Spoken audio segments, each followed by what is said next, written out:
It's Mike, and I'm not in the garage this time because I have little ones to supervise. The other one is in the other room, and I'm also working on some stuff I'm rendering for an upcoming project. So in this installment of What Am I Reading Right Now, this is my other major holiday reading project for 2024. Yes, you heard right, I said holiday reading project because I'm the kind of weirdo that gives myself holiday reading projects and plans ahead long enough to actually get all of said comics in said project.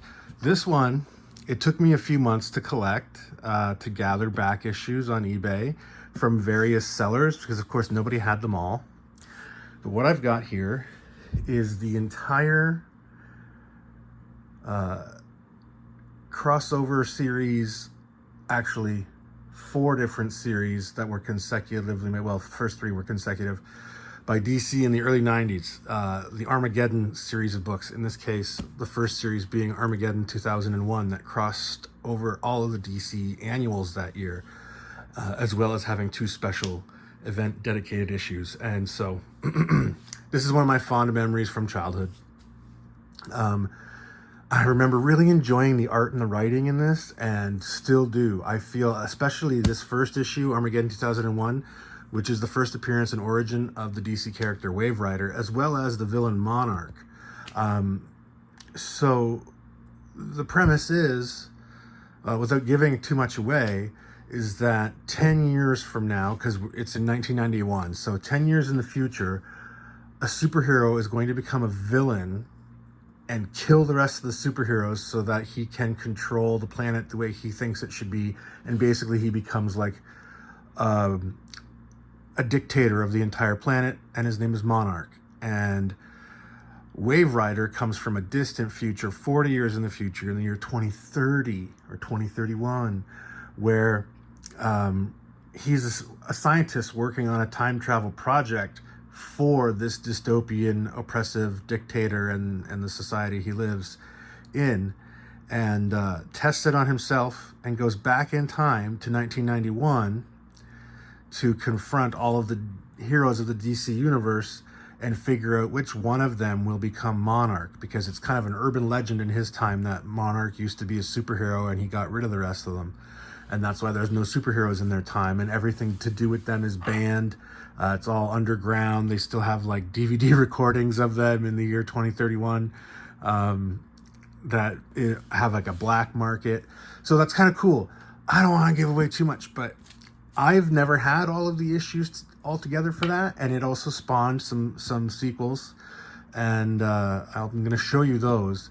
So I have had miscellaneous issues out of this throughout my lifetime, and mostly in my childhood when they were new in 1991. But I never had all of the issues together, and I never had the complete story. So here we start with Armageddon 2001, and then as you can see, the crossover icon on all the DC 1991 annuals. The story continues in Superman Annual number 3. And the thing to know about these is each book has a different artist and a different writer, because it crossed through all the different DC series throughout basically the span of a year, with this first issue special being in May, and the last issue, issue 2, Armageddon 2001 special number 2, I believe it was October of 1991, so maybe a 9-month event. Anyway, sorry to ramble, but I just wanted to point out, so in cases like Superman and Batman, characters that have multiple monthly series, so they have multiple annuals, there are different stories in each one explained as different potential futures. That's basically what all of the annual stories are peeks into a possible potential future 10 years from the present for all of these DC characters. And in the case of Superman and Batman, because they have multiple titles, they have multiple different possible stories, and being explained by Wave Rider as that the more powerful the person, the more alternate timeline potentials they have, which I think is kind of cool. So anyway, so we got Superman, Batman. I've gotten through the 2001 series finally. altogether. And I have lots of notes.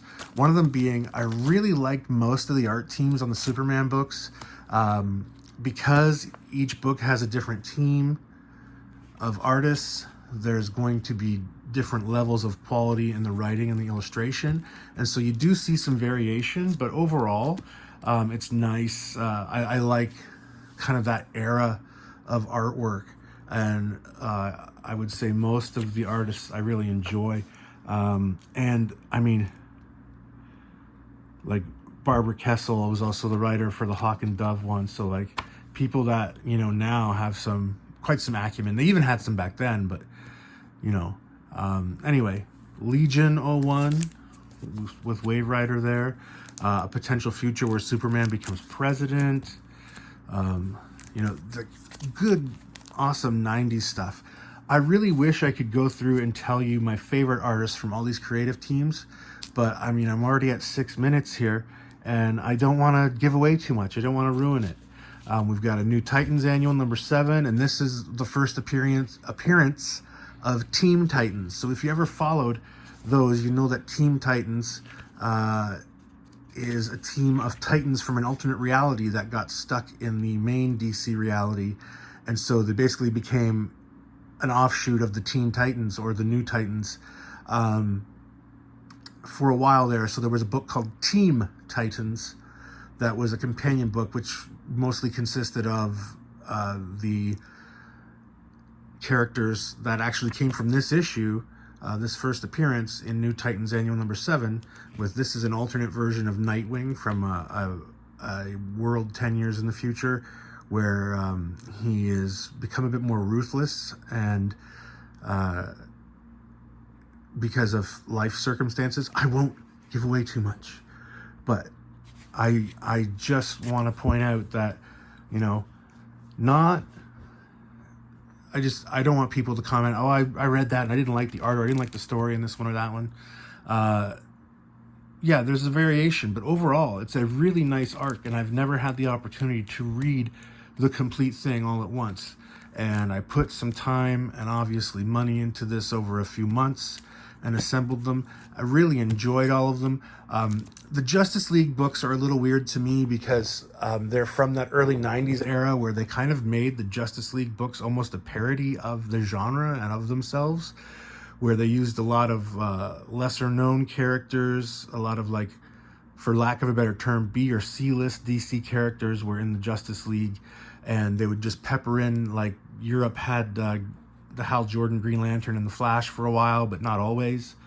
You know, other than that, like this roster, Elongated Man is like the biggest name character. This isn't actually the roster that's in here, but Elongated Man and General Glory are part of the roster at that time. Anyway, it's not that I disliked it, it's that it's not the kind of Justice League that I got into when I was a kid. It was during this period where I really wasn't following it that much. If I had been following it at the time, maybe I'd be more fond of it, but it's just a totally different writing style and different approach, where it was very much driven by the conflict between the members of the team and kind of satirical personality conflicts than superhero comics. And you know what? And that's why, like, maybe that's good. It shows that you can do that in the superhero genre, that you don't have to be, you know, stuck to that. It's just not the era that I collected the most. 80s and late 90s, early 2000s Justice League, 70s Justice League, even, you know, back to reprints of their very first appearance. Oh, sorry, I'm just holding this here like a nut. Anyway, sorry, I'm rambling about the Justice League. This is the second Armageddon 2001 special. I just finished reading this and a couple of offshoots that come after. And again, I've read stuff about this series. I don't know if it's true or not. It's just stuff I've read online where apparently the big reveal of who the hero that became the villain Monarch was going to be one character, but then there was a dispute among the editorial staff and they actually changed it. and that kind of makes sense when you look back on the way the previous issues are written. I think maybe they had a different character in mind for the secret identity of Monarch, and then I think maybe they changed it only because it sort of contradicts some of the previous story. But regardless of that, still a great book. And this creative team, I really want to point out, just like the ones on the Superman books at the time, like 90s Superman, I was always a fan of the art and the writing. And I feel like that's a lot of the same here. It's a lot of the same people. I mean, these are classics. I mean, not classics, but these are respected veterans in the industry now. And a lot of them were then too. Archie Goodwin, Dan Jurgens, Dick Giordano, Dennis O'Neil, Dan Jurgens again. I don't know if it's Jurgens or Jurgens, whatever. But anyway, Dick Giordano, probably Art Thibault, I'm guessing. And I'm not sure on the Mitchell off the top of my head, but I'm sure I'd recognize their name if I opened that up. I don't know that you guys want me to sit here and open up a bunch of comics and flip through them. If you do, let me know. So anyway, kind of a follow-up, this Armageddon 1991 issue of Superman in Action Comics, or it's Action Comics, deals with the aftermath, and Wave Rider is still there in Metropolis, where Star Labs has been destroyed from the end of Armageddon 2001. And so it kind of answers some questions and helps continue tying up this storyline and you know, really connecting it into the DC universe. And you know, I notice this more now when I go back and try and collect stuff. And I always knew there was big overarching crossovers. I feel like in some ways they've gotten less subtle about it in more modern comics, but like, for example, these next two Superman comics, they tie in with other key storylines for Superman and the DC universe as well, and other characters. So, you know, I end up asking myself the question, am I going to go back and find some of these other issues to get these other storylines? How complete do I want this? And I haven't decided yet, because I don't have the money to even consider it either way right now. But anyway, I do enjoy this. And again, this was the next one was Superman 61. So this issue of Action Comics is from October 1991, and then in November 91, Wave Rider is in Superman, and it's tying up and also starting some new storylines, but like kind of answering some questions about Wave Rider and building up stuff for him as well as for Superman. And of course, there was no wait. The same month, the follow-up series to Armageddon 2001 came out, and it was Armageddon Alien Agenda. I just finished reading this one. And essentially, I won't give away a lot of the stuff from the previous series, you know, because a lot of people might not have read it. Maybe you weren't alive, or maybe you weren't collecting yet, or maybe, you know, you just didn't get it at the time. So in this case, the battle continues between Captain Atom and Monarch from Armageddon 2001. And in this case, they have been flung through time and are continuing to not only encounter each other in different historical settings, but a race of aliens that are actually trying to overthrow or take over the Earth sometime in the past to prevent the human and superhuman society that exists in the present, so that it's kind of easier to get the resources from the Earth.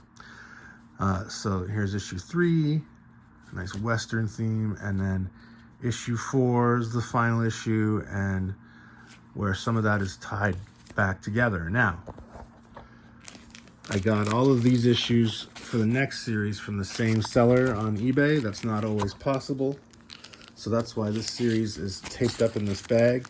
And this, sorry guys, I really need to get my camera stand back up.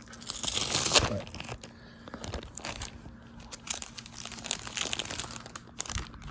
here we go. Armageddon Inferno, which is another series where, whereas Alien Agenda focused on Captain Atom, which again, I feel like when you read the series, the most major players in the Armageddon series are, and this does not give away anything actually, Superman, Wave Rider, Captain Atom, and maybe Batman are like the biggest players, but definitely Wave Rider, Captain Atom, and Superman are kind of the most seen characters and the most crucial characters in that series. And so, Alien Agenda makes sense that they focus on Captain Atom, and then it leads right into this series featuring Wave Rider. And this is essentially another time stream tragedy is happening, maybe because of the fallout of Armageddon 2001. And so Wave Rider is traveling through history and assembling his own strike teams of characters from DC history, from all different decades, and getting them to essentially stop horrible events that shouldn't have happened from happening in different times and places. So it's pretty cool. And of course, at this time, the Justice Society hadn't been around for a bit, and so in the final issue, they reintroduced the Justice Society, which, again, I know leads into another miniseries that I've had issues of in the past, and I don't believe I own anymore. But I love the Justice Society and the Justice League characters, so it's one of those things I may track down again in the future. So that is all the original Armageddon series. Now, I saw this Captain Atom series. I think I might have been aware of it when it came out, just briefly. It's kind of from a time where I wasn't collecting as much. And so what really intrigued me was it's a Wildstorm series that crosses over with the DC Universe, because this is from the time when they're sort of merging those two universes together after DC bought Wildstorm. So it's interesting because it's a Wildstorm comic, but it's starring DC's Captain Atom. And it actually has his old Charlton Comics costume from even before DC owned him, when he was a Charlton Comics superhero that was purchased by DC in the early 80s. Now, because of his association with the series I know from the 90s from my childhood, the Armageddon series, I was intrigued enough when I saw Captain Atom, Armageddon, and somehow a crossover with Wildstorm. I got this. I don't know if it has any similarity or any connection to the original Armageddon comics, but I really enjoyed those as a kid enough that when I saw this was available at a reasonable price, and I was able to pick up the issues from a couple places at clearance prices, because that's what I can afford. This 9-issue series of Captain Atom Armageddon. And I find it very interesting. Some beautiful covers. So I'm looking forward to reading that. So I'm filming this shortly before New Year's, like a couple days before New Year's, 2024. I have no idea when I'm going to post this for viewing yet, but this is, I'm probably not going to get it done by New Year's, but I'll be a chunk closer anyway. And really enjoying it, really enjoying kind of the nostalgia aspect of things. And other than that, I mean, if you want to see more in-depth and hear more about my thoughts and opinions about the artwork, let me know in the comments, because otherwise I don't want to waste your time. This is a 18-minute video of me rambling already. So just let me know if you like them or not, whatever. Anyway, this is what I'm doing. This is what I'm reading right now.